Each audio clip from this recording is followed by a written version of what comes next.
శ్రద్ధగా వాక్యం అనండి. ప్రార్థన చేసుకున్నాడు. మీకు వందనాలండి. ప్రార్థన చేసుకున్నాం. కృపా పరిశుద్ధ పరమగల మా తండ్రి గత వారం నుంచి ఆయన ఈ వారం వరకు మమ్మల్ని కాచి కాపాడి మీ సమాజం భద్రపరిచిన ఆయన సజీవు లెక్కలో ఉంచిన ఆయన నిజమైన దేవుడు అని మరి ఆలోచన ఇంకొక వాక్యాన్ని ఇచ్చిన దేవుడా ఆయన ఆయన సంఘాన్ని ప్రత్యేక జ్ఞాపకం చేసుకోండి ఆయన దైవజనులను ఆయన ప్రత్యేక జ్ఞాపకం చేసుకోండి ఆయన మరి వారం అంతా ఆయన మరి బైబిల్ క్లాసులు ఆయన ఉపవాస ప్రార్థనలు ఆయన అన్ని కూడా ఆయన ఈ దైవజనుల ద్వారా ఆయన ఎంతో చక్కగా ఆయన జరిగిస్తున్నందుకు మీకు స్తోత్రము ఆయన మేము ఇంకా ఆయన ఎన్నో ఇలాంటి ఆయన మరి గొడవలు ఏర్పాటు చేసుకొని దేవుడు మైపరుచుకునే బిడ్డలుగా మేమందరం పోవడానికి సహాయం చేయమని మరి ముఖ్యంగా ఆయన మాకు కావాల్సిన ఆత్మీయ ఆహారం అయినా బహుగా దయచేసి ఆయన ఈ వాక్యం ద్వారా మాతో మాట్లాడండి, మమ్మల్ని గర్తించండి. ఆయన ఈ వాక్యం ద్వారా మేము సరి చేసుకునేటువంటి వాక్యాన్ని గొప్ప వాక్యాన్ని మా వెంట మీరు కుంభరించమని ముఖ్యంగా ఆయన మరి ఇక్కడ రావాల్సిన బిడ్డలు ఆయన వారందరూ కూడా త్వరగా రావడానికి సహాయం చేయమని మేమందరం ఆయన మరి సమయాన్ని పాటించే బిడ్డలుగా ఉంటానికి సహాయం చేయమని మరొకసారి ఆయన మరి మా దైవజనులు ప్రత్యేకంగా జ్ఞాపకం చేసుకోమని యేసుక్రీస్తు నామములో అడిగి వేడుకుంటున్నాం మా పరమతండ్రి. ఆమేన్. మీ అందరికీ వందనాలండి. ప్రార్థనలు నడిపించిన సోదరులకు వందనాలు.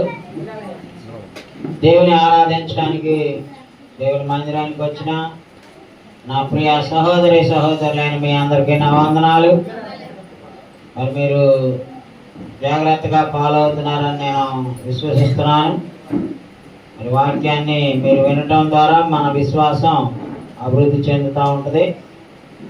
సో అందుకే మనం అనేకమైన అంశాలని చాలా సంవత్సరాల నుంచి నేర్చుకుంటూ ఉన్నారు.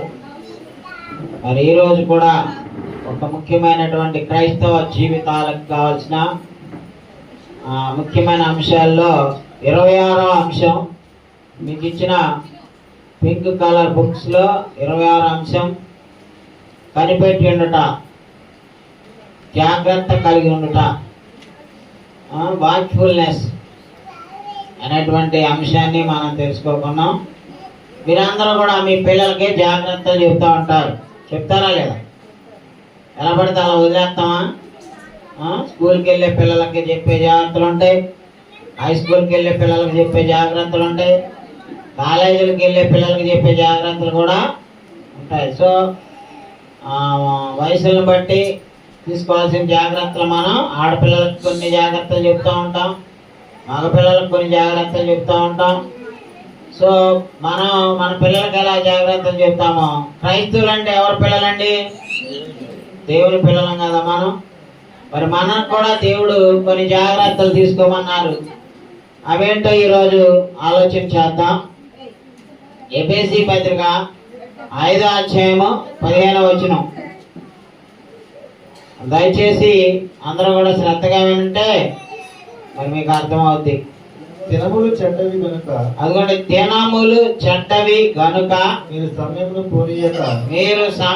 పోనీయక సద్వినియోగం చేసుకొనుచు అజ్ఞానుల వలె కాక జ్ఞానుల వలె నడుచుకున్నట్లు జాగ్రత్తగా చూచుకున్నది. జ్ఞానుల్లాగా నడుచుకోవడానికి మనం ఏం చేయాలంటండి? మన మైండ్ని, మన ప్రవర్తనని, మన ఆలోచనల్ని జాగ్రత్తగా చూసుకోవాలంటే అజ్ఞానుల వలె కాక జ్ఞానుల వలె నడుచుకోవాలంటండి. ఎందుకని? సమయము సద్వినియోగం చేసుకోవాలంటే మనకి జ్ఞానం ఉంటేనే సద్వినియోగం అవుద్దండి. చాలామంది అజ్ఞానులు దేవుని సమయాన్ని దేవుని సన్నిధిలో గడపకుండా మరి లోకంలో ఉన్నటువంటి వ్యక్తులుగా జీవించే ప్రమాదం ఉంది కాబట్టి చెప్తున్నాడు అనమాట. ఈ దినములు చెడ్డవి కనుక మీరు సమయమును పోనీయక సద్వినియోగం చేసుకొనొచ్చు, అజ్ఞానుల వలె కాక జ్ఞానుల వలె నడుచుకున్నట్లు జాగ్రత్తగా చూసుకోండి. అమ్మా, సమయాన్ని సద్వినియోగం చేసుకుంటున్నావా? అరే చోటు, దేవుడు మనల్ని సమయాన్ని జ్ఞానుల్లాగా సద్వినియోగం చేసుకోమంటున్నాడండి. దినములు చెడ్డవంటండి. అంటే చెడ్డ దినాలంటే ఏంటి? దినాలు చెడ్డే కాదు, చెడ్డ మనుషులు ఉన్న దినాల్లో మనం ఉన్నాం. చెడ్డ కార్యాలు జరుగుతున్న పరిస్థితుల్లో మనం జీవిస్తున్నాం. కాబట్టి దినములు చెడ్డవి కనుక మీరు సమయమును పోనీయక సద్వినియోగం చేసుకోవచ్చు. అజ్ఞానుల వలె కాక జ్ఞానుల వలె నడుచుకున్నట్లు జాగ్రత్తగా చూసుకోవాలి. బీ కేర్ఫుల్, జాగ్రత్త. సమయాన్ని సద్వినియోగం చేసుకోండి, అజాగ్రత్తగా నడుచుకోవద్దు. జాగ్రత్తగా నడుచుకోండి. జ్ఞానుల వలె నడుచుకోండి, అజ్ఞానుల వలె నడుచుకోవద్దు అంటాడండి. అలాగే ఎఫెసీ పత్రికలను అక్కడే అదే పేజీలో ఉన్నది. 6:18 చదవండి అయ్యా. ఆత్మ వలన ప్రతి సమయమునందును, అదిగోండి, ఆత్మ వలన ప్రతి సమయమునందును ప్రతి విధమైన ప్రార్థనను విజ్ఞాపనను చేయొచ్చు. ప్రార్థనను విజ్ఞాపనము చేయొచ్చు. ఆ విషయమై సమస్త పరిశుద్ధుల నిమిత్తమును, ఆ విషయమై సమస్త పరిశుద్ధుల నిమిత్తమును పూర్ణమైన పట్టుదలతో విజ్ఞాపనము చేయొచ్చు. మెలకువగా ఉండు. అది ఇందాక దేని గురించి? సమయాన్ని సద్వినియోగం చేసుకునే విషయంలో జాగ్రత్తగా ఉండమన్నాడు. ఇక్కడేమో ప్రార్థన చేసే విషయంలో పరిశుద్ధుల నిమిత్తము, సమస్తమైన పరిశుద్ధుల నిమిత్తము పూర్ణమైన పట్టుదలతో విజ్ఞాపనము చేయొచ్చు, మెలకువగా ఉండమన్నాడు. అది ఈ జాగ్రత్త, ఈ మెలకుతనం దేని కొరకంటే ప్రార్థన చేయడానికి, ఇతరుల కొరకు, సకల పరిశుద్ధుల కొరకు. అంటే మన కోసమే కాదండి, మనతో పాటు ఉన్న సహోదరి సహోదరుల కుటుంబాల కొరకు కూడా మనం ఏం చేయాలమ్మా? ప్రార్థన చేయాలండి.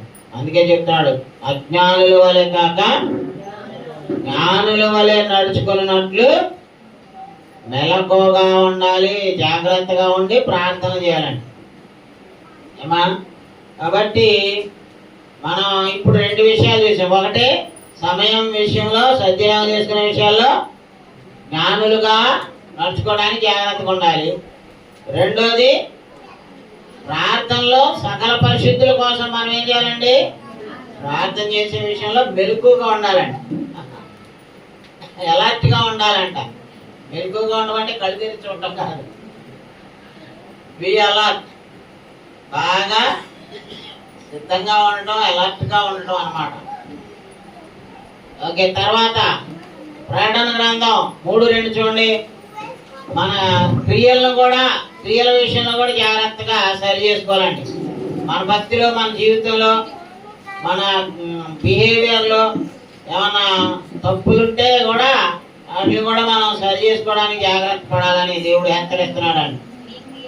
ఈ క్రియలు నా దేవుని ఎదుట సంపూర్ణమైనవిగా నాకు కనపడలేదు కనుక అది జాగరూకుడవై చావనై ఉన్న మిగిలిన వాటిని బలపరచను. అదే ఇప్పుడు ఏ విషయంలో జాగ్రత్త కలిగి ఉండాలమ్మా? మన క్రియల విషయంలో. ఏమా? ఇందాకేమో ప్రార్థన విషయంలో, అంతకుముందు ఏమో సమయం విషయంలో. ఇక్కడ మీకు కూడా అక్కడ బ్లాక్ బోర్డ్ ఒకటి పెడితే పోతాం, అక్కడ పెట్టాం. ఇక్కడ కూడా ఒకటి ఉంటే బాగుంటుంది అనిపిస్తున్నాయి. మొదట ఆశీర్వాదం అన్న మీరు మొన్న రాలే శుక్రవారం బైబిల్ క్లాస్కి వేదిరాన్ని వచ్చాడు. అక్కడ జరిగిందిగా, పోయిన నెలలో వచ్చావు, ఈ నెల కొట్టావు. ఫిబ్రవరి లేవా? గుర్తు లేదా నీకు? రిమైండర్ పెట్టాలి. అయితే చర్చిలో పాంప్లెట్ పెడతానే ఉంటా. నువ్వు చర్చ్ గ్రూప్ లో కూడా ఎలా యాక్టివ్గా లేవు, ఎక్కడో ఉంటావు ఏదో లోకంలో. మనం అక్కడ చక్కగా నేర్చుకుంటున్నామండి. వేదిరాని అన్నాడు, పైన ఫ్లోర్ ఖాళీగా ఉన్నాయా, అక్కడ పెట్టుకొని ఎంతెందుకు మీకు అన్నాడు. నేను కూడా అదే అనుకుంటున్నా, అది ఖాళీ చేస్తే 5,000 10,000 మిగులుద్ది కానీ. మరి దేవుని పని జరగాలంటే అలా ముందుకు రావాలి. నాకు చాలా హ్యాపీగా అనిపించింది. ఈసారి అది ఎత్తేసాక అక్కడ జరుపుకోమని అన్నయ్య సెలవు ఇచ్చాడు, చూద్దాం. కాబట్టి మనం ఫస్ట్ సద్వినియోగం చేసుకోవాలి టైంని. ఆ విషయంలో అలర్ట్గా ఉండాలి, జాగ్రత్తగా ఉండాలి. 2, ప్రార్థన చేసే విషయంలో మెలకువగా ఉండాలి, అలర్ట్గా ఉండాలి. 3వది క్రియలు అది ఇక్కడ మళ్ళీ చదువున్నాయా, నీ క్రియలు నా దేవుని ఎదుట సంపూర్ణమైనవిగా నాకు కనబడలేదు కనుక జాగరూకుడవై. మిగిలిన వాటిని బలపరచు. అది దేవుడి కంట మన క్రియలు సంపూర్ణమైనవిగా కనపడలేదంట. అది కదా మనం ఏం చేయాలి, వాటిని సరి చేసుకోవడానికి జాగరూకత అవసరం. Alertness, spiritual awakeness. అంటే ఒకరికొకరు మనం పురుకొల్పుకోవాలండి. కుర్చీలని ఖాళీగా ఉన్నాయి పురుషులకి సైడ్ చాలా, వాళ్ళు మానేస్తున్నారు. వాళ్ళకి మీరు చెప్పాలి. పొద్దున్నే నేను బజార్కి వెళ్తుంటే యోహాన్ గారు ఆయన వ్యాపారం మీద ఏంటి వ్యాపారానికి వెళ్తున్నాడు, ఇలా ఆరాధనకి రావడానికి అనుకున్నాం. వాళ్ళు కూడా వచ్చారు, చాలా సంతోషం. ఎస్తేరం గారిని తీసుకొని వచ్చాడు యోహాన్ గారు. మరి మిగతా వాళ్ళు ఏమైపోయారు, ఇళ్ళగాడ ఉన్నోళ్ళే తినట్లా. ఆయన పొద్దున్నే కూడా ఎండ వెళ్ళి వచ్చాడు. మరి మీరు కూడా ఆరాధన మానేసే వాళ్ళకి చెప్పాలి.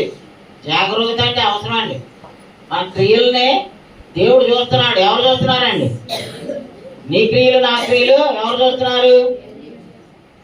ఆదివారం వస్తే తెల్లగొడ్లు వేసుకొని నేను వస్తే ఆదివారమే కనపడతాం. మరి మిగతా రోజులు మీరు నన్ను చూడట్లేదుగా. ఈ 2 గంటలే నన్ను మీరు చూస్తారండి, నేను మిమ్మల్ని చూస్తా.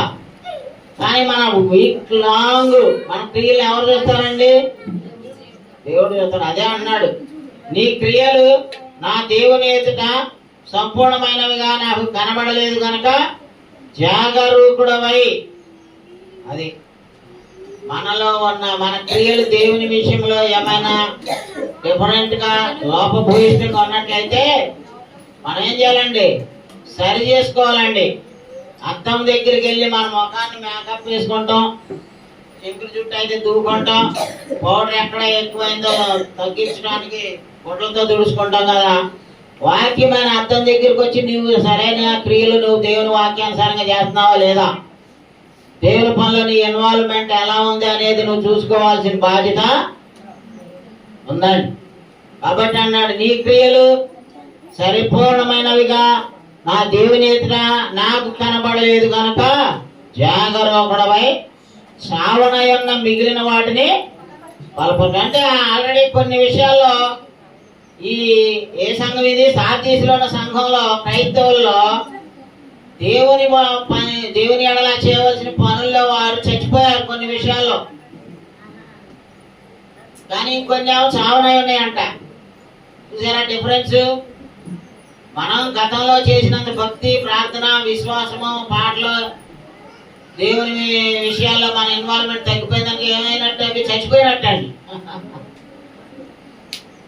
ఇంకా కొన్ని ఉన్నాయి, అవి కూడా సావడానికి సిద్ధంగా ఉన్నాయంట. అలాంటి పరిస్థితుల్లో దేవుడు హెచ్చరిస్తున్నాడు. అయ్యా సార్దీసులో సంఘస్థులారా, మీ క్రియలు సంపూర్ణమైనవిగా లేవు. ఆల్రెడీ కొన్ని క్రియలు మీలో చచ్చిపోయినాయి, ఇంకొన్ని చచ్చిపోబోతున్నాయి. కాబట్టి మీరు ఆ సావనైన క్రియలు చావకుండా బలంగా తయారవండి, బలపరుచుకోండి అంటున్నాడండి. ఏమన్నా నూజివీడులో ప్రీ సంఘాన్ని దేవుడు చూడట్లేదా? మన క్రియలు చూడట్లేదా? ఏమా మన క్రియలు, మన ప్రార్థన, మన భక్తి, మన యాటిట్యూడ్, దేవుని ఎడల మన వైఖరి ఎలా ఉంది, ఆరాధన ఎడల మన వైఖరి ఎలా ఉంది, దేవుని పని పట్ల మన వైఖరి ఎలా ఉంది అనేది ఎవరు చూస్తారండి? సో మన క్రియలు కూడా అసంపూర్ణంగానే ఉంటాయండి. నేను ఎన్ని బోధలు చేసినా నాలో కూడా ఏ ఒకటి ఉంటాయి కొన్ని దేవునికి నచ్చని క్రియలు. ఆడి విషయాల్లో కూడా నేనేం చేయాలండి, అమ్మో నేను దేవునికి విషయంలోనైనా ఆయనకు నచ్చనియామని నాలో ఉన్నాయామని నేనేం చేయాలి, రెక్టిఫై చేసుకోవాలి. అదేనండి జాగరూకత అంటే. మీరు ఒకసారి పౌలు గారిని చూస్తే 1 కొరింథీ 9:27 చూడండి. అంత భక్తుడు కదా, యూరోప్ ఖండం అంతా కూడా తిరిగి కొన్ని వందల సంఘాలని ఎస్టాబ్లిష్ చేసిన మహా శ్రామికుడు, మహాయోధుడండి. నిజానికి ఆయన లాంటి శ్రమపడినోడు ఆయన శిష్యులలో ఎవరు లేరండి. అదో చూడండి, గాలిని కొట్టినట్టు నేను పోట్లాడటలేదు కానీ ఒకవేళ ఇతరులకు ప్రకటించిన తర్వాత అదిగోండి, ఒకవేళ ఇతరులకు ప్రకటించిన తర్వాత నేనే భ్రష్టుడైపోదునేమో అని నా శరీరమును నలగగొట్టి దానిని లోపరుచుకుంటున్నాడంటండి. అండి, ఇతరులకు ప్రకటించి నేను చెడిపోతానేమో అని చెప్పి నా శరీరాన్ని నేను నలగొట్టి లోపరుచుకుంటాను అంటున్నాడండి. మరి మనం మన శరీరాన్ని తిండికి, సుఖానికి, ఐశ్వర్యానికి, విలాసాలకి ఇద్దామా? మన బాడీని మనం కూడా ఏం చేయాలండి? లోపరుచుకోవాలి, పర్ఫెక్ట్ చేసుకోవాలి. పర్ఫెక్ట్ అంటే ఇప్పుడు చపాతీ పిండి ఉంటుంది, దాన్ని ఏం చేస్తారు మీరు? పిసికి కలిపి ఇట్లా కొట్టి దాన్ని చపాతీలు చేస్తారు కదా. అలా చేస్తున్నాడండి పౌలు గారు. తన శరీరాన్ని నలగొట్టుకుంటున్నాను అంటున్నాడండి, లోపరుచుకుంటున్నాను అంటున్నాడండి. సో మనం కూడా లోపరుచుకోవాలి. ఇప్పుడు కళ్ళేమో ఎందుకు పెడతాడండి? ఎద్దులకి, గుర్రాలకి అవి మాట వినడానికి వాటిని లాగుతూ ఉంటాడు ఆ యొక్క సారథి, దాని మీద ఎక్కినాడు కదా. అలాగే మన జీవితానికి కూడా మనం కళ్ళెం పెట్టుకోవాలండి. మన నోటికి కూడా కళ్ళెం పెట్టుకోవాలండి. మన ప్రవర్తనకు కూడా కళ్ళెం పెట్టుకోవాలండి. మన చూపులకు కూడా కళ్ళెం పెట్టుకోవాలండి. మన ఆలోచనలకు కూడా కళ్ళెమో పెట్టుకోవాలి. అదే అంటున్నాడండి, గాలిని కొట్టినట్టు నేను పోట్లాడుట లేదు, కానీ ఒకవేళ ఇతరులకు ప్రకటించిన తర్వాత నేనే భ్రష్టుడనైపోదునేమో అని నా శరీరమును నలగగొట్టి దానిని లోపరుచుకుంటున్నాను. అది మన శరీరాన్ని మనం నలగొట్టుకోకపోతే, మనం ఆ విషయంలో జాగ్రత్తగా ఉండకపోతే మనం నలగొట్టుకోలేమండి. అలాగే యెషయా గ్రంథం 52:11 చూడండి. ఇవి అక్కడ లేవు, ఆ బుక్లో మీరు రాసుకోవచ్చు. ఎందుకంటే నేను అడిషనల్గా గ్యాదర్ చేసి యాడ్ చేశాను అన్నమాట.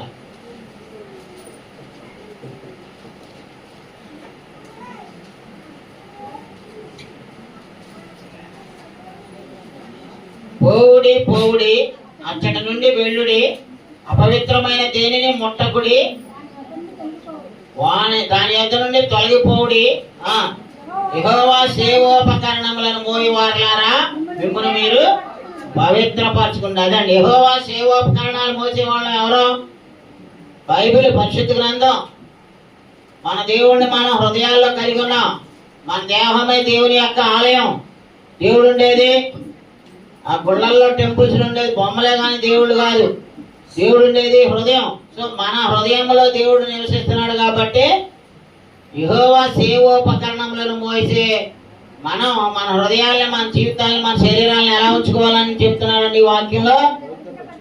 మిమ్మల్ని మీరు పవిత్రపరచుకోండి అన్నాడు. అలాగే ద్వితీయోపదేశకాండం 11:16 చూడండి. ద్వితీయోపదేశకాండం 11:16. మీ హృదయము మాయలలో చిక్కి త్రోవ విడిచి ఇతర దేవతలను పూజించి వాటికి నమస్కరింపకుండా మీరు, అది ఇంకో విషయంలో జాగ్రత్త పడాలండి. నెక్స్ట్ ఏది? 5వ వచనం, 5వ క్వాలిటీ, 5వ జాగ్రత్త దేని గురించి అండి? దేవుణ్ణి కాకుండా ఇతర దేవతల్ని పూజింపకుండానట్లుగా, అంటే విగ్రహారాధన చేయకుండా ఉండేటట్లుగా మనం జాగ్రత్త పడాలి. ఇన్ని జాగ్రత్త చెప్పినా ఇశ్రాయేలు చెడిపోయారండి. ఇశ్రాయేలు దేవుని ఆలయాన్ని కూడా పాడు చేసుకున్నారు. తర్వాత అందుకే వాళ్ళల్లో దేవుని యొక్క భక్తి లేదు కాబట్టి వాళ్ళని ఆ బబులోను రాజు చెరకు పంపించి దేవాలయాన్ని బుగ్గి చేసేసేసి. కాబట్టి దేవుని చెప్పిన ఆ విషయాల్లో మనం జాగ్రత్తగా ఉండాలండి. మీ హృదయము మాయలలో చిక్కి త్రోవ విడిచి ఇతర దేవతలను పూజించి వాటికి నమస్కరింపకుండా మీరు జాగ్రత్త పడాలి. ఇప్పుడు మనం పెళ్లి కూతుర్ని ప్రార్థన చేయమంటారు. పెళ్లి కూతురు ప్రార్థన చేస్తాం, బయలుదేరిద్ది పెళ్లి చేసుకోవడానికి. వాళ్ళ అమ్మలు అక్కడ ఏమంటారా? ఎదురా అంటారు హామం చూసి. అంటే ఈ ప్రార్థన చేయడం వేస్టేగా. అంటే ఆమె క్షేమంగా వెళ్ళింది. దేవుడు ప్రార్థన చేసిన దేవుడు తీసుకెళ్ళాడా, నువ్వు ఎదురొచ్చినందుకు తీసుకెళ్ళాడా? ఎంత ఫూలిష్నెస్ అంటే అంత ఫూలిష్నెస్ అన్నమాట. అసలు ఎవరో ఎదురొస్తే మనకి శుభం ఎందుకు జరుగుతుందని మనం ప్రార్థన చేసుకుంటే మనతోనే వస్తాడు దేవుడు. మళ్ళీ ఎవరో ఎదురు రావాలనుకోవడం ఈ ఫూలిష్నెస్. నేను అసలు ఒప్పుకోను. అలాంటి మూఢనమ్మకాలకే నేను పూర్తి భక్త శత్రువునండి, భక్త వ్యతిరేకి. వాస్తులు పెళ్లి చేయమంటారు, ఆడెవడి దగ్గరికి వెళ్ళి డేట్ పెట్టించుకొస్తారు. సమయం అయ్యో టైం అయిపోతుంది ఆడు పెట్టిన టైంకి పెళ్లి చేయాలంట. మరి అవన్నీ విగ్రహారాధన కాదా? అయ్యా అవి కూడా మనం నమ్మకూడదు. విగ్రహారాధికులు చెప్పే ఏ ముహూర్తమో రైట్ కాదు, ఏ వాస్తు నమ్మకండి. నేను అందుకే ఈ స్థలం కొన్నప్పుడు చాలా మంది చెప్పారు ఆగ్నేయం ఎక్కువ ఉంది, ఈశాన్యం తక్కువ ఉంది, కొనొద్దని. కొనేసా. నేను అలా చెప్తేనే ఊరుకోను. సర్వశక్తి గల దేవుడు అండి మనకి. స్థలాన్ని బట్టి వాస్తులను బట్టి ఎదురొచ్చే వాళ్ళని బట్టి మనల్ని నాశనం చేస్తాడా? ఏమన్నా చేస్తాడా దేవుడు? ఆయన శాడిస్టా? వాళ్ళు ఎదురు రాలేదు కాబట్టి ప్రార్థన చేసినా మనల్ని నాశనం చేస్తాడా? మనం ప్రార్థన చేసుకుంటే మనకు దేవుడు తోడుగా ఉన్నట్టే. మనం పాట పాడతాం కదా, నీవు తోడై ఉన్నా చాలు యేసు నిత్యము నాకది మేలు. ఎప్పుడు యేసు మనకు తోడుగానే ఉంటాడు, మనం ఆయనతో నడిస్తే. ఎవరో ఎదురు రావాలి, ఎవరో ముహూర్తాలు చూడాలి, ఎవరో వార్తలు చూడాలి. This is all blind belief. అన్ని ఏంటంటే అయ్యి గురుంటి నమ్మకాలు. వాళ్ళని పాటించవచ్చా? పాటించకూడదండి. అయ్యే మరి ఇశ్రాయేలీలు పక్కన ఉన్న వాళ్ళని చూసి చెడిపోయారు. అది కానీ దేవుడు నాశనం చేశాడండి. అందుకే ముందు ఏం చెప్తున్నాడు, మీరు ఆ మాయల్లో పడి నన్ను మీరు విడిచి. చూడండి ఏమన్నాడు, మీ హృదయము 11:16 ద్వితీయోపదేశకాండం, మీ హృదయం మాయలలో చిక్కి త్రోవ విడిచి ఇతర దేవతలను పూజించి వాటికి నమస్కరింపకుండా మీరు జాగ్రత్త పడుడి. లేకపోతే ఏం జరిగిందో కూడా వార్నింగ్ ఇస్తున్నాడండి. లేని ఎడలా యెహోవా మీ మీద కోపపడి ఆకాశాన్ని మూసివేస్తాడు. అప్పుడు వాన కురవదు, భూమి పండదు. యెహోవా మీకు ఇచ్చుచున్న ఆ మంచి దేశమున ఉండకుండా మీరు శీఘ్రముగా నశించుదురు అన్నాడు. సరే, ఇంకొక మాట కూడా హెచ్చరిస్తున్నాడు. కాబట్టి మీరు ఈ నా మాటలను మీ హృదయములోను మీ మనస్సులోను ఉంచుకొని వాటిని మీ చేతుల మీద సూచనలుగా కట్టుకొనవలెను. అవి మీ కనుల నడుమ పాశకములుగా ఉండాలబ్బా. దేవుని మాటలు ఉండాలండి. మన కనుల నడుమ పాశకంలాగా మన చేతులకి సూచనలుగా కట్టుకోవాలంటే బ్రేస్లెట్ లాగా. ఇప్పుడు బ్రేస్లెట్లు వేసుకుంటాం, చేతులకు వాచీలు పెట్టుకుంటాం, వాక్యాలు పెట్టుకుంటాం. ఎవరు అన్నా మన గోల్డ్ సిల్వర్ మీద ఉన్న ఆ ఇంట్రెస్ట్ వాక్యాల మీద. దేవుడు ఏమంటున్నాడు, వాక్యాలు కట్టుకుంటారు బాబు, వాక్యాలు చదువుకోండి, వాక్యాలు తగిలించుకోండి ఇళ్ళ నిండా అంటున్నారు. వీళ్ళల్లో ఎవరిళ్ళలోనన్నా వాక్యాలంటలే పైన తీసి అతికించుకున్న వాళ్ళు ఉన్నారా? మరి మీ ఇళ్లలో దేవుని వాక్యం కలపడాలండి. దేవుని వాక్యం లేకుండా నా రూమ్లో 2 క్యాలెండర్లు ఉంటాయి. నేను లేకపోతే నా అయ్యే చదువుకుంటా. ఏ అర్ధరాత్రి కాడ మీరు వచ్చిన ఫస్ట్ డే మారిందంటే ఫస్ట్ నాకు వేకప్ అవ్వగానే దేవుని వాక్యం చదువుకుంటాను రెగ్యులర్గా. ఆ వాక్యం చదివి ప్రార్థన చేసుకున్నాక మళ్ళీ పడితే దేవుని దయ వల్ల. నిద్రపడటం అంత కష్టం అనుకో ఈ బీపీలు షుగర్ వాళ్ళకే. కానీ కష్టపడి లేవడంతోనే ఆ పని చేసుకుంటామండి. ఆయన ఏం చెప్తున్నాడండి, కాబట్టి మీరు ఈ నా మాటలను మీ హృదయములోను అయ్యా మీ మనస్సులోను ఉంచుకొని వాటిని మీ చేతుల మీద సూచనలుగా కట్టుకోవాలను. అవి మీ కన్నుల నడుమ పాశకములుగా ఉండవలను. నీవు నీ ఇంట కూర్చుంటున్నప్పుడు, త్రోవను నడిచినప్పుడు, పడుకొనున్నప్పుడు, లేచినప్పుడు వాటిని గురించి మాటలాడుచు వాటిని మీ పిల్లలకు నేర్పి నీ ఇంటి ద్వారబంధముల మీదను నీ గౌనుల మీదను వాటిని రాయాలి. చూసారండి, మనం అక్కడ బోర్డు మీద రాసాం దేవుని వాక్యాలు, ఇంటి ద్వారబంధాల మీద కూడా రాసుకోవాలంటండి. మీ ఇంటి గౌనుల మీద అంటే గేట్ల మీద, ఎవరిళ్ళ మీద అని దేవుడు వాక్యాలు రాశారా? పేదరాని మాత్రం ఎక్కడున్నా క్రీస్తాంగవారం రాత్రండి, ఏ బండి కొన్నా క్రీస్తాంగవారం రాత్రి ఎదురయ్యాక ఇంకెవరి బండి మీద నాకు కనపడవాయి. ఉంటే ప్లేన్ కొంటే, లేకపోతే పిల్లల పేర్లు రాస్తారు. దేవుడి పేర్లు ఎవడు రాస్తున్నాడు, దేవుడు వాక్యం ఎవడు రాస్తున్నాడు అండి. దేవుడు ఏమో నన్ను ప్రేమించండి, నన్ను హెచ్చించండి అంటే మనం మన పిల్లల్ని హెచ్చించుకుంటాం. మనం మన మన గొప్పతనం దాంపేకం చూపిస్తాం. దేవుడికి భయం రావాలండి. మీ గౌనుల మీద, మీ ద్వారబంధాల మీద దేవుని వాక్యాలనే రాయండి. మీ కన్నుల నడుమ పాసికములుగా ఉండాలి, మీ చేతులకి సూచనలుగా అట్లే పట్టుకోండి. విగ్రహారాధికులు ఉన్నారు, ఎడదారాలో నల్లదారాలో కట్టుకొని తిరుగుతూ ఉంటారు. ఆడవాళ్ళు మగవాళ్ళు కాళ్ళకి తాళ్ళు కట్టుకుంటారా లేదా? మన వాక్యాలనే తగిలించుకోవాలంటండి. వాక్యాలనే we must bear the word of God. మన మనసులో కూడా ఉండాలి, మన క్రియల్లో కూడా ఉండాలి. అందుకనే జాగ్రత్త పడండి అంటున్నాడండి ఇశ్రాయేలుని. ఇంత చెప్పిన వాళ్ళు చెడిపోయారు. సరే, కీర్తన గ్రంథం 39 చూడండి. ఇంకొక విషయంలో జాగ్రత్తగా ఉండాలండి. అమ్మా, అదండి, నాలుకతో కూడా పాపం చేయకుండా ఉండాలని నా మార్గములను జాగ్రత్తగా చూసుకుందని అంటాడండి. అది భక్తిహీనులు నా ఎదుట ఉన్నప్పుడు నా నోటికి చిక్కము ఉంచుకుందని అనుకోండి. అబ్బా, ఇది మాత్రం చాలా అవసరమండి. అవసరమైన కాదా?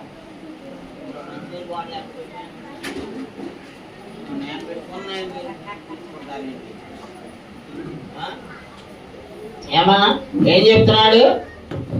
నా నాలుకతో పాపము చేయకుండానట్లు నా మార్గములను జాగ్రత్తగా చూచుకొందును.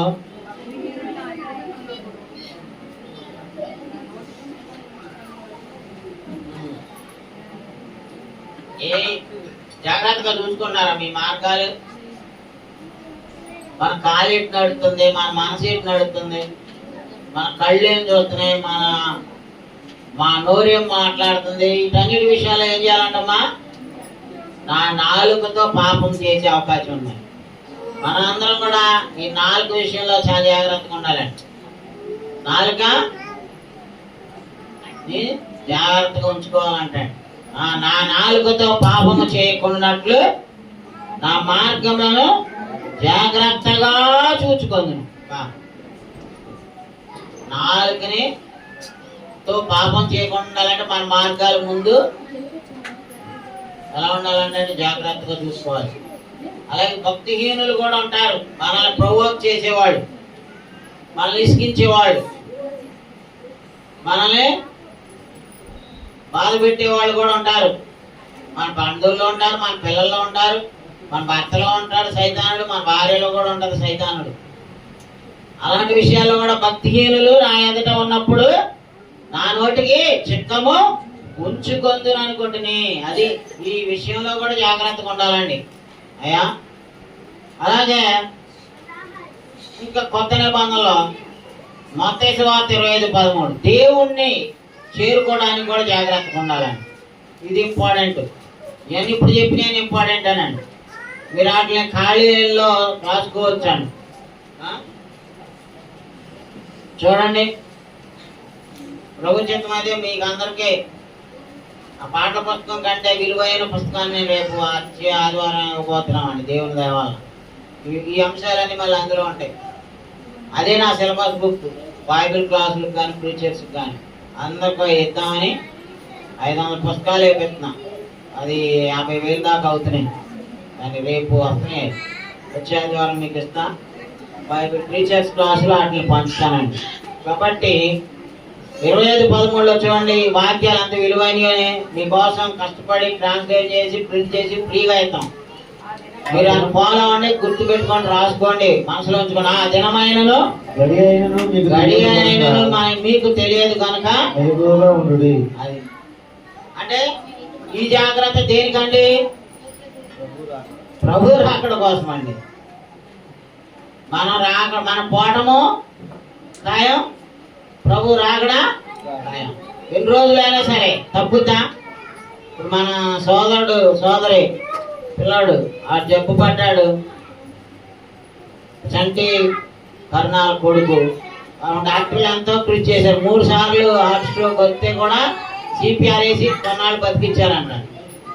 అయినా కానీ చనిపోయాడా లేదా? మనం చనిపోమా? మన ఎన్నేళ్ళు బతికినా మనం చనిపోయాం. వాడు పాప సంబంధం పైన చిన్నపిల్లడు కాబట్టి ఏ పాపం చేయలేదు కాబట్టి పరలోకంలో ఉంటాడు. రేపు పొద్దున అందరం ఆయన చూస్తాం, రక్త కిషోర్ని. మరి మనం ఏంటి? మనం రానుంది రాకడ, పోనింది ప్రాణం, నీ సర్వము శూన్యం. గుర్తుందా పాట? రానుంది రాకడ, పోనుంది ప్రాణం, నీ సర్వము, రేపేమి జరుగును నీకేమి తెలియదు, తెలిసిన విధోని. అమ్మో ఇప్పుడే వీళ్ళ అమ్మగారు చక్క పాడేదండి, మరి వాళ్ళ అమ్మగారు శారమ్మ గారు. నేడే రక్షణ దినము ఇంకా జాగేలా, అది రానుంది రాకడా. So we must prepare. ఇంకా నువ్వు ఎప్పుడు పోతావు నీకు తెలుసా? నిద్రలోనే చచ్చిపోయేవాళ్ళు ఉన్నారు. బ్యాంక్ వెళ్ళి విత్డ్రా చేసుకోవడానికి డబ్బుల మీద ఆ విత్డ్రాల్ ఫామ్ మీద సంతకం పెట్టి ఒక ఆయన గుండెపోటు వచ్చి అక్కడే చచ్చిపోయాడండి. చచ్చిపోవటం అన్న గురించి 100 ఏళ్ళు బతుకుతానని ఎవడానికి గ్యారంటీ ఉందా? మరి వెంటనే ఏం చేయాలండి? నమ్మి బాప్తిసాలు పొందొద్దా? మారు మనసు పొందొద్దా? రక్షణ పొందొద్దా?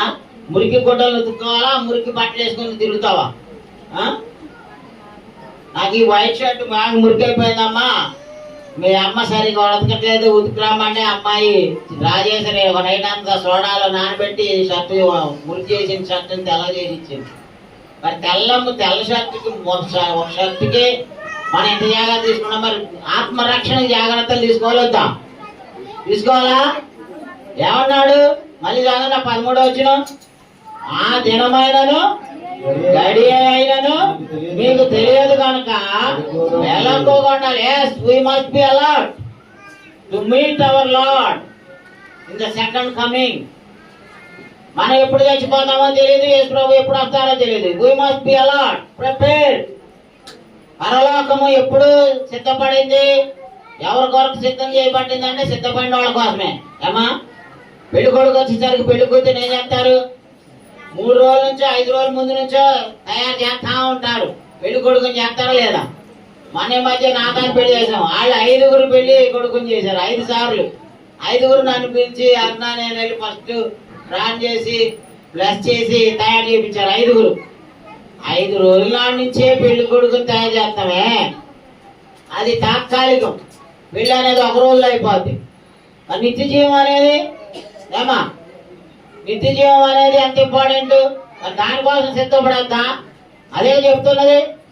మన శుక్రవారం స్త్రీల కూడకలో ఆమె చెప్పారు కదా అరుణ గారు, మీ లేడీస్ టీచరు. నిత్య జీవం చేరడానికి సిద్ధపడాలొద్దా? సిద్ధపడుతున్నారా?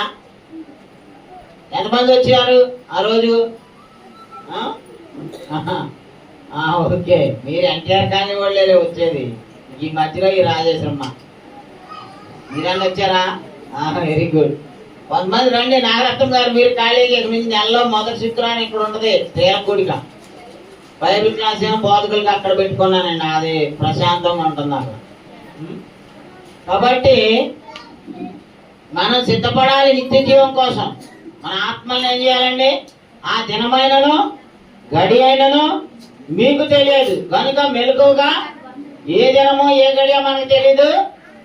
యేసు ప్రభు వచ్చే దినము తెలీదు, మనం పోయే గడియా తెలీదు. మనం ఈ రెండు అన్ఇమాజినబుల్. అంటే దానికోసం మనం సిద్ధపడాలండి. అలాగే పెద్దలకి సంఘ నాయకులకు కూడా హెచ్చరికలు ఇచ్చాడండి. సంఘ నాయకులు కూడా మేము నిద్రపోతా ఉంటే పక్క ఉన్నవాడు వచ్చి మన సంఘంలో గొర్రెలు తీసుకెళ్తాడు, మన అవకాశాలను కూడా వాళ్ళు లాగేసుకుంటారండి. అలాంటి వాళ్ళకు కూడా ఈ వాక్యం హెచ్చరించుతుంది. జాగ్రత్తగా మనం ఉండకపోతే మనల్ని కూడా కబ్జా చేస్తారు.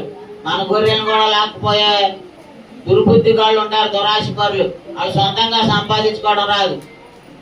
మనం సంపాదించుకున్న దాన్ని మన పొట్టలో ఉన్న మేకల్ని, మన దొడ్లో ఉన్న మేకల్ని, మన చాలిలో ఉన్న చేపలను దొంగిలించే దొంగలు కూడా ఉంటారు. కొండనక్కలని పెట్టాడు దేవుడు వాళ్ళకి పేరు, తెలుసా? ఆ విషయంలో సంఘ పెద్దలో జాగ్రత్తగా ఉండాలండి. ఈ సంఘాన్ని అంటే ఒక ఆదాం గారిది కాదండి, మీలో పెద్దలు వాక్య జ్ఞానం ఉన్నోళ్ళు, ఇదిగో పేతురన్న, శ్యామ్ గారు, హెచ్కేలు ఇలాంటి వాళ్ళు, ఆశీర్వాదం మాస్టర్ లాంటి వాళ్ళు మీ సమయాన్ని దేవునికి ఇవ్వాలి. ఆత్మల గురించి జాగ్రత్త తీసుకోవాలండి. చక్కగా నేను సంఘ పెద్దల్ని అపాయింట్ చేద్దామంటే నాకు అసలు ఫస్ట్ ఆరాధన అధ్యక్షుడిగా ఉండి ప్రార్థన చేయడానికి ఒక్కళ్ళు దొరకరు. ఇక ఎన్ని ఏళ్ళు వచ్చినా ఆదాయం గారు ఫస్ట్ ఉండాలి, ఆరాధన ప్రారంభించాలి. 11 అంటే 11ంటికి వచ్చి 10:30 పెట్టుకున్నాం కదా, ఇంకా ఎండాకాలం వచ్చేస్తుందండి. ఇంకేముంది, 15వ తారీఖుతో చలికాలం కూడా వెళ్ళిపోతుంది కదా. మరి ఎండాకాలం ఇంకా ముందే పెట్టుకుంటే బెటర్ కదా. మరి ముందే వచ్చి అధ్యక్షత వహించి ఆరాధన జరిపించిన వాళ్ళు పెద్ద కింద లెక్కండి. మధ్యలో వచ్చేవాళ్ళు, ఆఖరణ వచ్చేవాళ్ళు ఆలస్యంగా తిరిగి బయటపడి తిరుగుతూ ఉంటే సేవకు పనికి రావండి. ముందు అధ్యక్షుడిగా ఉండాలి, సంఘ పెద్దగా ఉండాలంటే ఆయన కుటుంబం ఎగ్జాంపుల్గా ఉండాలి. గొర్రె పిల్లల్ని గొర్రెల కాపరేలాగా చూసుకుంటాడో అలాగా చూసుకోవాలి. నేను కూడా కొన్ని నెలల తర్వాత ఈ ప్రీచింగ్ జాషువా కప్ చెప్పి నేను పేతురాన్య ఇలాంటి 4 పెట్టుకొని సంఘ పెద్దలుగా ఉండి కూర్చొని వాక్యం వేద్దాం అనుకుంటున్నాను. నా డ్యూటీ నాకు ఉంటుందిలేండి. ఎందుకంటే యూత్ని మనం వాడుకోవాలి. వాళ్ళలో ఉన్నటువంటి జీనియస్ అండ్ స్కిల్, ఎఫర్ట్ చేసే శక్తి. అలా యవనస్తులు బలవంతులు అంటాడు. ఇప్పుడు యవనస్తులు చేసినట్టు నేను చేయగలనా? ఇప్పుడు అరుణ ఆయన కారు తోలినట్టు నేను తోలగలనా? ఆయన కారు అయితేనే పోయాం. ఆడి చిటుకులో రైలు తీసుకెళ్తాడు. పేదరన్నా కూడా ఆయనకి 59, 60 వచ్చిండగా ఆయన కూడా ఆయన కంటే స్పీడ్ అండి. కొంతమందికి కొన్ని విషయాల్లో టాలెంట్ ఉంటుంది, దాన్ని మనం ఏం చేయాలి? సేవకు వాడుకోవాలి. మన శక్తి సామర్థ్యాలను దేవునికి వాడుకోవాలి. అందుకే సంఘ పెద్దలు కూడా ఏం చేయాలి చెప్తున్నాడండి, చదవండి 20వ అధ్యాయం 28వ వచనంలో. దేవుడు తన స్వరక్తమిచ్చి సంపాదించిన తన సంఘమును కాయటకు పరిశుద్ధాత్మ మిమ్మల్ని దేని యందు అధ్యక్షులనుగా ఉంచెను ఆ యావత్తు మందను గూర్చి మీ మట్టుకు మిమ్మల్ని గూర్చి జాగ్రత్తగా ఉండాలి. అది సంఘ పెద్దలంటే ఏంటనుకున్నారు? సంఘానికి మాదిరిగా ఉండాలి, సంఘంలో ఉన్న గొర్రెల గురించి జాగ్రత్తగా చూడాలి, అలాగే వాళ్ళని కూడా వాళ్ళు జాగ్రత్తగా చూసుకోవాలి. అంటే వాళ్ళ భక్తిలో కూడా దిగజారిపోతున్నామేమో, ఏమైనా తేడా వస్తుందేమో మన యాక్టివిటీస్లో అని చూసుకొని వాటిలో కూడా జాగ్రత్తగా ఉండాలండి. సంఘ పెద్దల బాధ్యత కూడా అదేనండి. పేతురుకి అదే చెప్తున్నాడు యేసుప్రభువు చనిపోయి తిరిగి లేచాక యోహాను సువార్త 21వ అధ్యాయంలో. పేతురు, నువ్వు నన్ను ప్రేమిస్తున్నావా అని అడిగాడు. ప్రేమిస్తానని అయ్యా నీకు తెలుసుగా అన్నాడు. అయితే నా మందనే కాయ అన్నాడు. మళ్ళీ ఇంకోసారి అడిగాడు. పేతురు, నన్ను నువ్వు ప్రేమిస్తున్నావా అన్నాడు. ప్రేమిస్తున్నాను అయ్యా నీకు తెలుసుగా అన్నాడు. అయితే నా మందను మేపు అన్నాడు. మళ్ళా 3వసారి అడిగాడు. పేతురు, నువ్వు నన్ను నిజంగా ప్రేమిస్తున్నావా అంటే నేను ప్రేమిస్తున్నాను అయ్యా. అయితే నా మందనే కాయా అన్నాడు 3 సార్లు. ఎందుకని పేతురుతో 3 సార్లు ఒప్పందం చేసుకున్నాడంటే ఆయన అంతకుముందు 3 రోజుల క్రితం యేసుప్రభువుని ఆయన బంధించి తీసుకెళ్ళినప్పుడు అక్కడ 3 సార్లు ఆయన ఏమన్నాడు, నాకు యేసుప్రభువు ఎవరో నాకు తెలీదు, నువ్వు ఎవరు చూసి ఎవరు అనుకుంటావా అని చెప్పి ఓటు ఇచ్చి అబద్ధం ఆడాడు. నువ్వు 3 సార్లు నన్ను ఎరగనని చెప్తావు, అప్పుడే ఈ రోజు తెల్లారింది కోడి కూసిద్ది అన్నాడు. అట్లాగే జరిగిందా లేదా? సో అలాంటి లోటుపాట్లు ఉన్నాయేమో అని ఇంకా ఆయన్ని పూర్తిగా అపాయింట్ చేసుకోవడానికి, ఆయనలో విశ్వాసాన్ని ఆ విధంగా స్థిరపరచుకోవడానికి ఆ విధంగా 3 సార్లు అడిగి, అందుకే అన్నాడు, దేవుడు తన స్వరక్తమిచ్చి సంపాదించిన తన సంఘమును కాయటకు పరిశుద్ధాత్మ మిమ్మల్ని దేని యందు అధ్యక్షులుగా ఉంచెనో ఆ యావత్తు మందను గూర్చి మీ మట్టుకు మిమ్మల్ని గూర్చి జాగ్రత్తగా ఉండుడి అని. ఇప్పుడు నేను వాక్యం చెప్తుంటే నా గురించి నేను జాగ్రత్త తీసుకొద్దా? మెత్తగా మిమ్మల్ని హెచ్చరించడం, మీకు చెప్పడం, మిమ్మల్ని సోలాలతో పొడిచడమే కాదండి. పేదరు గారు వాక్యం చెప్తుంటే కత్తితో పొడిచినట్టు ఉందంటండి హృదయాలు. మిమ్మల్ని పొడవడం ఎంత అవసరం, నన్ను నేను కూడా పొడుచుకోవాలి వాక్యంతో. వాక్యం అనేది 2 అంచులు గల కట్కం కంటే కూడా షార్ప్. అందుకే దాన్ని ఏం చేయమన్నాడు, మనల్ని చెప్పేవాడిని వినేవాడిని కూడా అది పొడుచుద్ది. సో మమ్మల్ని మేము హెచ్చరించుకోవాలి, మమ్మల్ని మేము జాగ్రత్తగా ఉంచుకోవాలి, మీకు కూడా మేము జాగ్రత్తలు చెప్పి నడిపించాలండి. తర్వాత రోమాపత్రిక 11:17 నుంచి చూడండి. ఇక్కడ ఒక ఉదాహరణ చూపిస్తున్నాడండి పౌలు గారు. ఏంటంటే ఇశ్రాయేలీయుల్ని నాశనం చేశాడు, మీకు కూడా మీరు ఆడకంటే ఏం గొప్పలు కాదు, మీరు కూడా మీరు జాగ్రత్త పడలేదనుకోండి మిమ్మల్ని కూడా దేవుడు అలాగే ఇరిచేస్తాడు అంటున్నాడండి. చదవండి రోమా 11:17 నుంచి. అయితే కొమ్మలలో కొన్ని విరిచివేయబడి అడవి ఒలివ కొమ్మవై ఉన్న నీవు వాటి మధ్యన అంటుకట్టబడి ఒలివ చెట్టు యొక్క సారవంతమైన వేరులో వాటితో కలిసి పాల్పొన్న ఎడల ఆ కొమ్మలపైన నీవు అతిశయింపము. నీవు అతిశయించిదివా, వేరును భరించి ఉన్నది కానీ నీవు వేరును భరించటలేదు. అందుకు నేను అంటుకట్టబడు నిమిత్తము కొమ్మలు విరిచివేయబడినవని నీవు చెప్పుదువు. మంచిది, వారు అవిశ్వాసం బట్టి విరిచివేయబడి, నీవైతే విశ్వాసం బట్టి నిలిచి ఉన్నావు. గర్వింపగా భయపడము. దేవుడు స్వాభావికమైన కొమ్మలను విడిచిపెట్టని ఎడల నిన్ను విడిచిపెట్టాడు. ఇశ్రాయేలీయులను ఉదాహరణగా చూపించి, ఇశ్రాయేలీయులు పాపం చేస్తే, ఇశ్రాయేలీయులు దేవునికి విరుద్ధంగా నడుచుకుంటే వాళ్ళని ఇడిచేశాడు, మిమ్మల్ని తన బిడ్డలుగా చేసుకున్నాడు. ఒకవేళ మీరు కూడా వాళ్ళలాగే గర్వించి దేవుని విషయంలో తప్పిపోతే మిమ్మల్ని కూడా ఇచ్చేస్తాడు అని దాని వార్నింగ్ అండి. ఏమన్నాడు, గర్వించక భయపడు అన్నాడండి.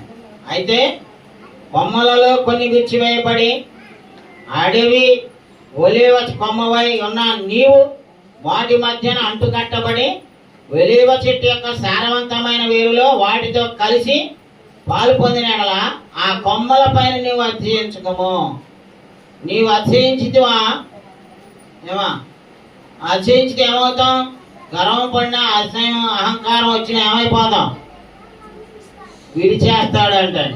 అందుకే చెప్తాడు 20 నీవైతే విశ్వాసమును బట్టి నిలిచి ఉన్నావు, గర్వించగా భయపడు. మరి జాగ్రత్త, గర్వించొద్దు, అతిశయించొద్దు, అహంకారం తెచ్చుకోవద్దు. తెచ్చుకున్నావో ఇది చేస్తాడు దేవుడు. నన్ను నిన్ను ఎవరినైనా ఆయన దగ్గర పెద్ద తేడా ఉండదు. ఆయన మనుషులను చూసి పక్షపాతం చూపించేవాడు కాదు. దేవుడికి అందరూ ఒకటే, ఎవరిలో గర్వం ఉంటే ఆయన విడిచేస్తాడు.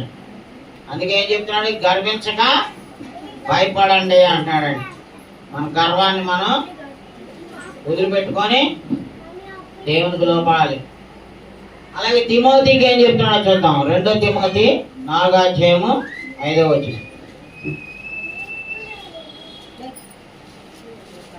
అయితే నీవు అన్ని విషయములలో మితముగా ఉండుము, శ్రమపడుము, సువార్తికుని పని చేయము, నీ పరిచర్యను సంపూర్ణంగా జరిగించుము. అదే ఏమన్నాడండి, నీవు అన్ని విషయాల్లో మితంగా ఉండాలంటే. అమితంగా ఉన్నాం అనుకోండి, శృతి మించింది అనుకోండి, దేంట్లోనైనా బంధాలు దిగిపోతాయి, ఆరోగ్యము చెడిపోతాయి. అనవసరంగా ఇప్పుడు నాకు షుగర్ ఉంది, నేను షుగర్ టీ తాగాను అనుకో, ఏమైపోతా? కిడ్నీలు పాడైపోతాయి, బాడీ మొత్తం నాశనం అయిపోతాయి. అందుకే మితంగా ఉండాలి. బీపీ ఉంది, ఉప్పు ఎక్కువ తినొద్దండి, ఉప్పు ఎక్కువ వేసుకొని పచ్చడి తింటారు కొంతమంది. వాళ్ళు 180లో 110 తెచ్చుకొని మమ్మల్ని ఏడిపిస్తుంటారు. పచ్చళ్ళు తినొద్దని తింటారా? స్త్రీలు పురుషులు కూడా పచ్చళ్ళు మానేయండి, ఉప్పులు తగ్గించండి అన్నప్పుడు అది మితంగా లేవనుకోండి అన్నింటిలో మనమేమవుతాం? మొత్తం బాడీ షుగర్ వస్తుంది, బీపీ వస్తుంది. మా అత్తగారికి అలాగే బీపీ పెరిగిపోయి పల్లెటూరులో ఉంటాడుగా, ఇప్పుడు ఇక్కడ అంటే ఎవరు నన్ను బీపీ చూడమంటే ఆ రాజు గారు మధు గారు వచ్చి వస్తారు, లేకపోతే ఎవరో ప్రైవేట్ వాళ్ళకి ఆర్ఎంపీలు ఉన్నారు. అక్కడ ఏం లేదండి. అప్పుడు ఆమె చచ్చిపోయినప్పుడు 2018లో అనుకుంటా బీపీ పెరిగే పెరాలసిస్ పాడే 3 ఏళ్ళు బతికిందండి. అయినా కానీ చచ్చిపోయింది. కాబట్టి మనం మితంగా ఉండాలండి. ఏ విషయాల్లో? తిండి విషయంలో, మాట విషయంలో, ప్రవర్తన విషయంలో, అన్ని విషయాలు అన్నాడండి. ఒకటి కూడా వదిలిపెట్టలా. In all things you must be limits దాటకూడదండి. ఏదైనా లిమిట్ దాటకూడదు. కొలెస్ట్రాల్ ఉంది, నా బ్లాకేజెస్ ఉన్నాయి గుండె నరాలకి, కొలెస్ట్రాల్ పెరిగి తినొద్దు తాగొద్దు అని చెప్తున్నారు. తింటే ఏమైపోతాం? కొలెస్ట్రాల్ అడ్డుపడితే నరాల నుంచి బ్లడ్ వెళ్ళదు, గుండె అయిపోతుంది, పోతాం. కాబట్టి ఆరోగ్యం విషయమైనా కాదు, అన్ని విషయంలోనూ అదే చెప్తున్నాడు. అయితే నీవు అన్ని విషయములలో మితముగా ఉండము, శ్రమ పడుము, సువార్థికుని పని చేయము, నీ పరిచర్యను సంపూర్ణముగా జరిగింది. ఇది నాకు హెచ్చరిక అండి. నేను బాగా చేస్తా సంఘానికి సేవకుడుగా, నాకు ఇస్తున్నాడు ఈ వార్నింగ్. నేనేం చేయాలి? అన్ని విషయాల్లోనూ లిమిట్గా ఉండాలి. ఇప్పుడు తొందరగా చచ్చేది ఎవరో తెలుసా? బోధకులు. ఎందుకంటే వాళ్ళు ఎక్కడికి వెళ్తే మోమాటం కోసం పెడుతుంటారు, తింటున్నారు. ఇష్టం ఉన్నా లేకపోయినా తాగుతున్నారు. ఎల్లంగానే కాపీలు ఇస్తారు, ఎల్లంగానే ఏదో ఒకటి ఇస్తారు. తాగిపోతే మళ్ళీ అయ్యగారు మా ఇంటికాడ ఏం తాగలేదని వీళ్ళు ఏమనుకుంటారని బోధకులు ఎక్కువగా గుండెపోటులో చస్తున్నారండి. బోధకులు ఎక్కువగా పెరాలసిస్ వచ్చి చచ్చిపోతున్నారండి. ఎందుకంటే మితంగా ఉండకపోవడం వల్ల. అన్ని విషయాల్లో మితంగా ఉండాలి. తిండి విషయమే కాదండి, మాట విషయంలోను, మనసు విషయంలోను, ప్రవర్తన విషయంలోనూ ఏం చేయాలండి సేవకుడు? అంటే మీరు కూడా, ప్రతి క్రైస్తవుడు ఒక దేవుని పెట్టే, అందరం కూడా ఏం చేయాలండి? మితముగా ఉండాలి. అయితే నీవు అన్ని విషయములలో మితముగా ఉండము, సువార్థికులు పని చేయము, శ్రమ పడుము. శ్రమపడే సువార్థికులు కనపట్లేదండి. సుఖపడే సువార్థికులు చుట్టూ పూర్తి వేసుకొని మైకుల్లో, వాట్సాప్ల్లో, వీడియోల్లో, యూట్యూబ్లో బోధన చేసేవాళ్ళు కనపడతారు. సుఖపడుతున్నారా?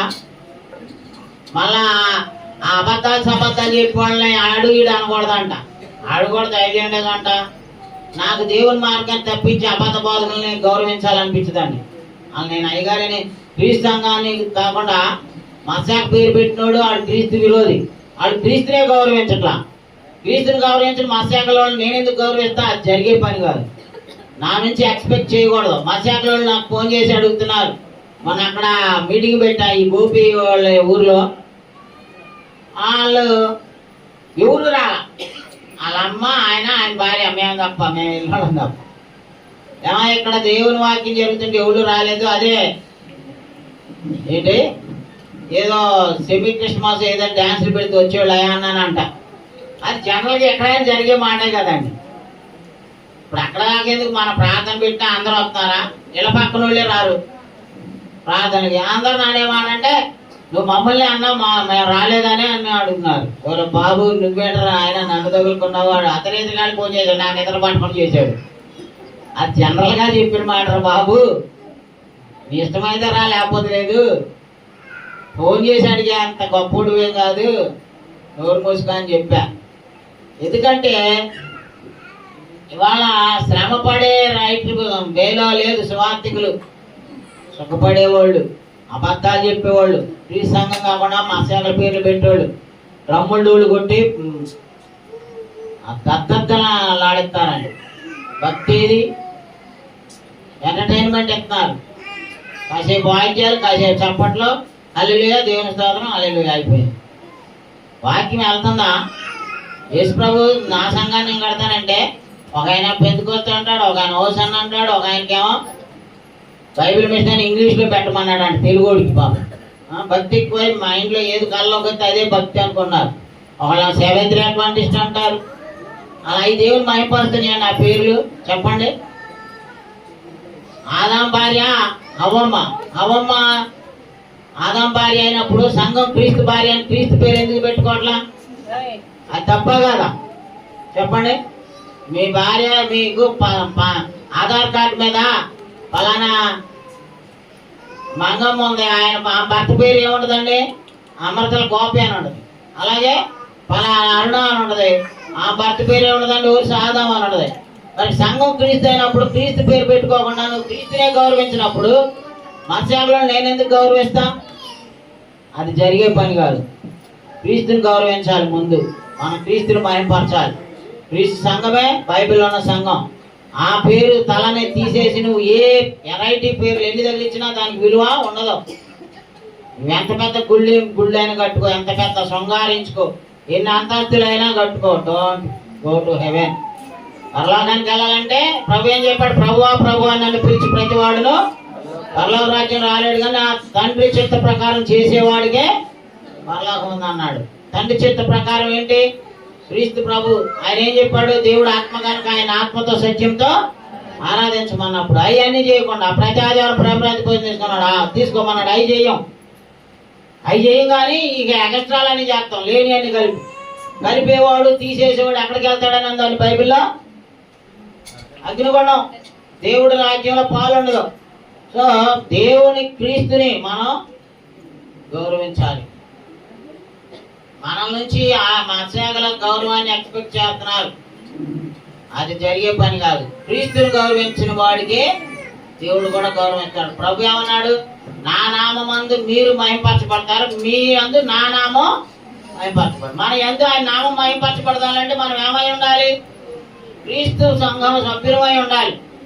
మనం ఏ పెందుకోస్తో ఏ గంతుకోస్తో ఏదో పెట్టుకొని పిచ్చి పిచ్చి పేర్లు పెట్టుకుంటే that is not giving glory to God. దేవుని నామానికి మహిమ ఇవ్వట్లేదు.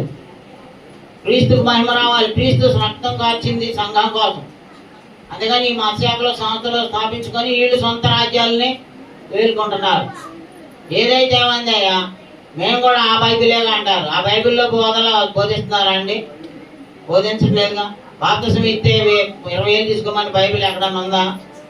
ఉచితంగా పొందారు, ఉచితంగా ఇవ్వమన్నాడు. మరి అలాంటి వాళ్ళు నేను ఎందుకు గౌరవిస్తా? జరగని పని. కాబట్టి యేసుక్రీస్తు ప్రభువారు సువార్థికులను కూడా జాగ్రత్తగా ఉండమన్నాడు. చెప్పే బోధ కరెక్ట్గా ఉండాలి, జీవితం కరెక్ట్గా ఉండాలి, ఆరాధన కరెక్ట్గా ఉండాలి. సంఘం యొక్క పేరు కూడా క్రీస్తుదై ఉండాలి. ఎవడు పేరు పెడతాడు పెట్టడానికి? ఎవడో no one right for church. ఎవడో కూడా క్రీస్తు కంటే గొప్పవాడు లేడు.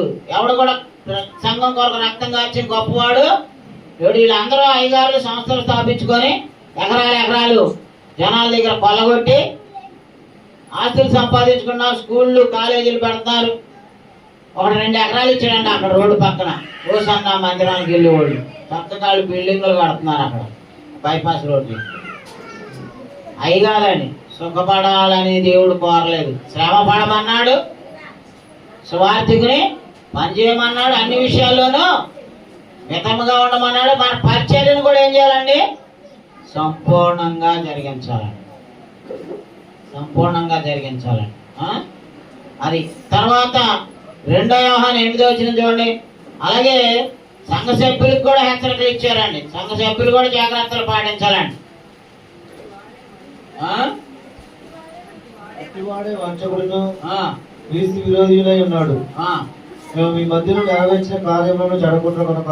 అదండి, మేము మీ మధ్యలో నెరవేర్చిన కార్యములను చెడగొట్టు కొనక మీరు పూర్ణ ఫలము పొందినట్లు జాగ్రత్తగా చూచుకోండి. అదండి, ఎవరైతే ప్రభు నమ్ముకున్నారో, సత్య సువార్త నమ్మారో, క్రీస్తు సంఘంలో చేర్చబడ్డారో వారందరూ కూడా దాన్ని చెడగొట్టుకోకుండా ఉండాలంటే ఏం చేయాలంటండి?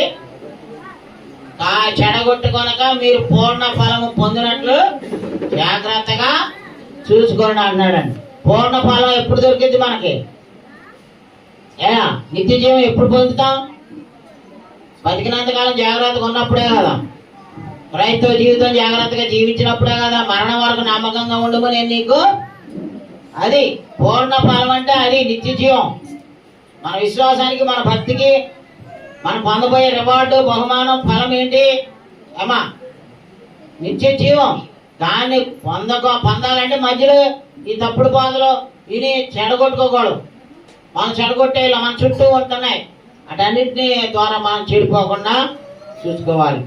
అలాగే 1 కొరింథీ 16:13 కూడా చూడండి.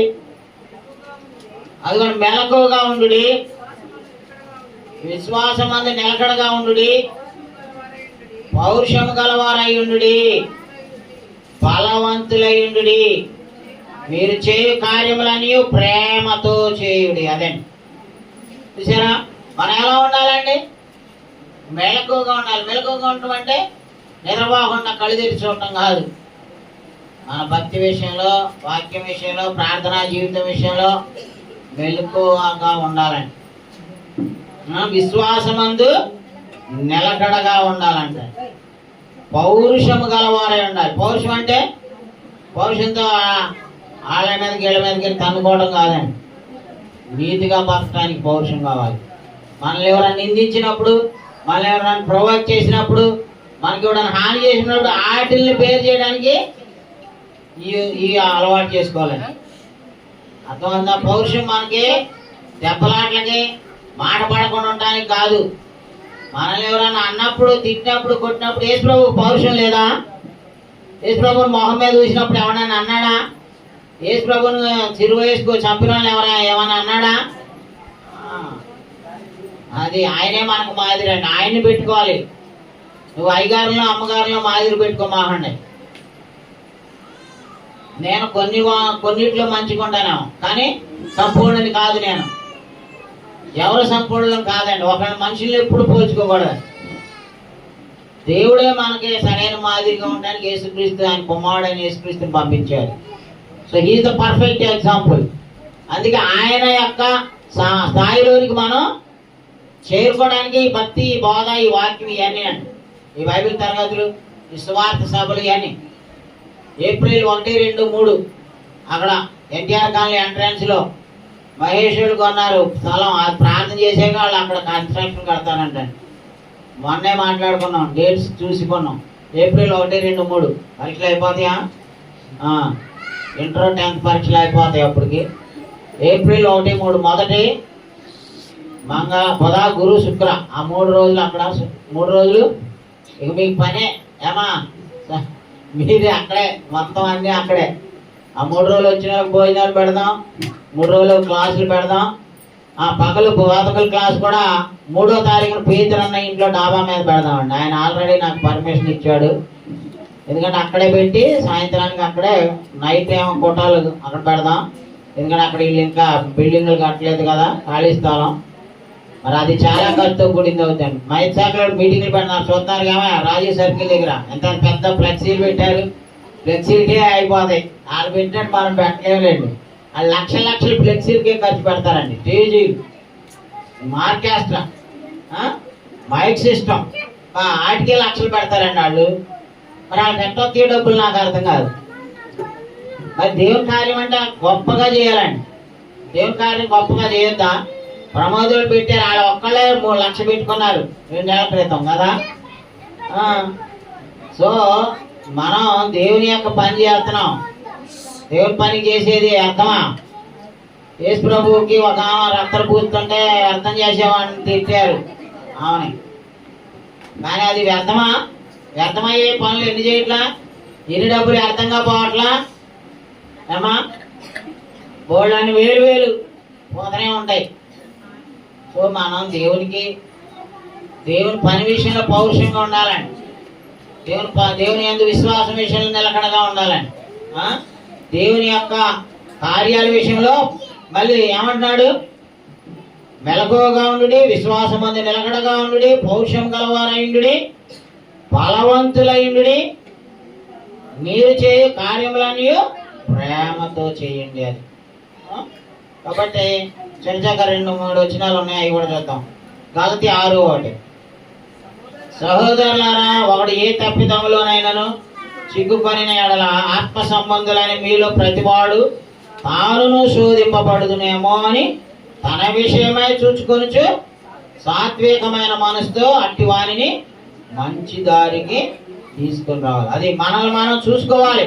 మన ప్రవర్తన, మన జీవితం ఎలా ఉందో చూసుకుంటూనే మన తోటి వారిని కూడా హెచ్చరించుకుంటూ దేవుని యొక్క ఆరాధనలోనికి, క్రైస్తవ జీవితంలోనికి నడిపించుకోవాలి. 1 దశలోనికి 5:6 కావున ఇతరుల వలె నిద్రపోక మెలకువగా ఉండి మత్తులము కాక ఉందము. అంటే ఈ స్లాత్ఫుల్నెస్ అంటే బాడీ కాదండి, నిద్రగా గురించి చెప్పలా, మనసు, భక్తి, ప్రార్థనా జీవితం, వాక్యంలో దేవుని పనులు మనం ఎలర్ట్గా ఉండాలి.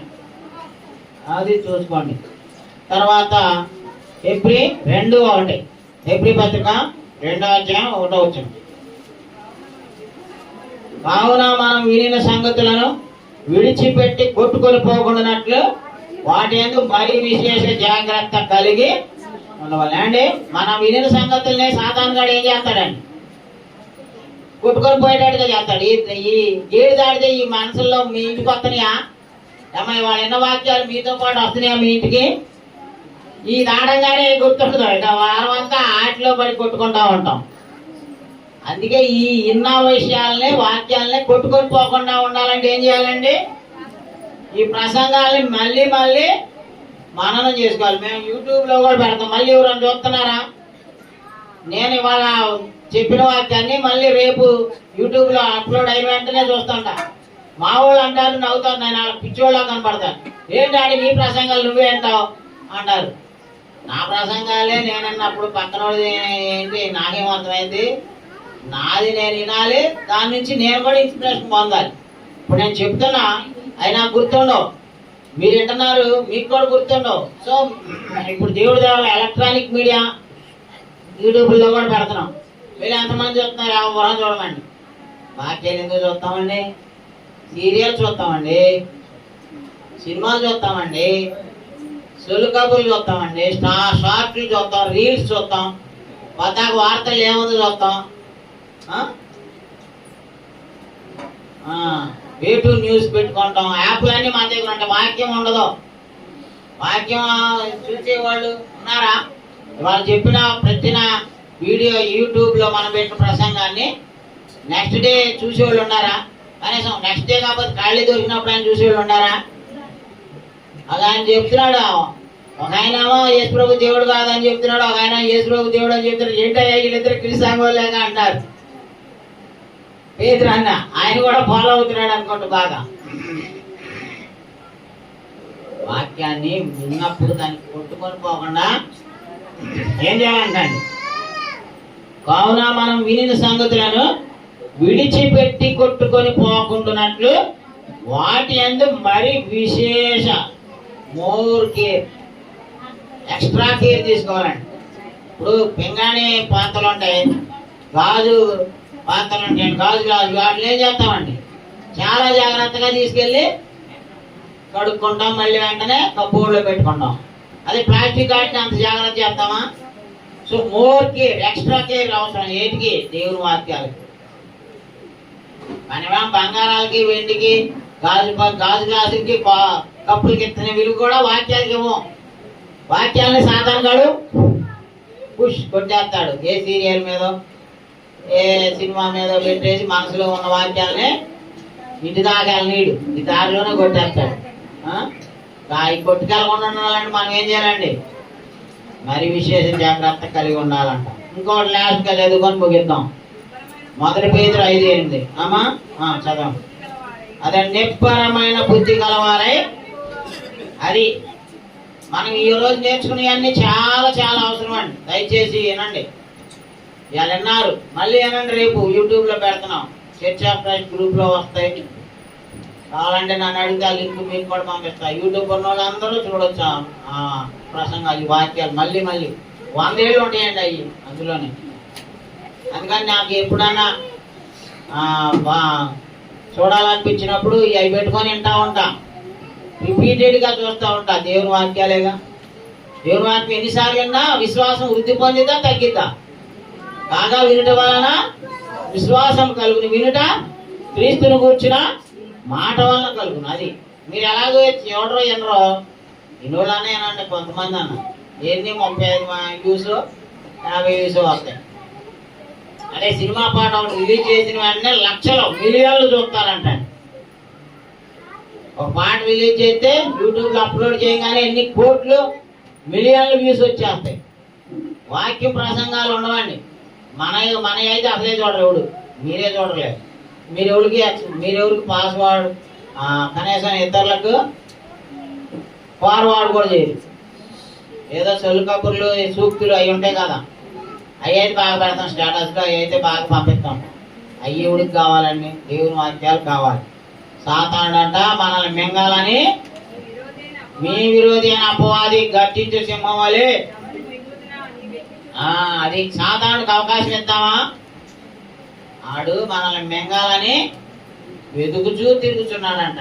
కాబట్టి నా ప్రియ సహోదరి సహోదరులారా, దయచేసి ఈ విషయాల్లో మీరు చాలా జాగ్రత్తగా ఉండి దేవుని ఆశీర్వాదాలు పొందండి. జాగ్రత్తలు తీసుకోండి. మాటలో, ప్రవర్తనలో, ప్రార్థనలో, సమయం విషయంలో, ఆత్మల విషయంలో, స్వార్థికులుగా నేను, పెద్దలుగా ఉన్న మీరు, సంఘ సభ్యులుగా ఉన్న మనమందరం అన్ని విషయాల్లో మనం ఏం చేయాలమ్మా?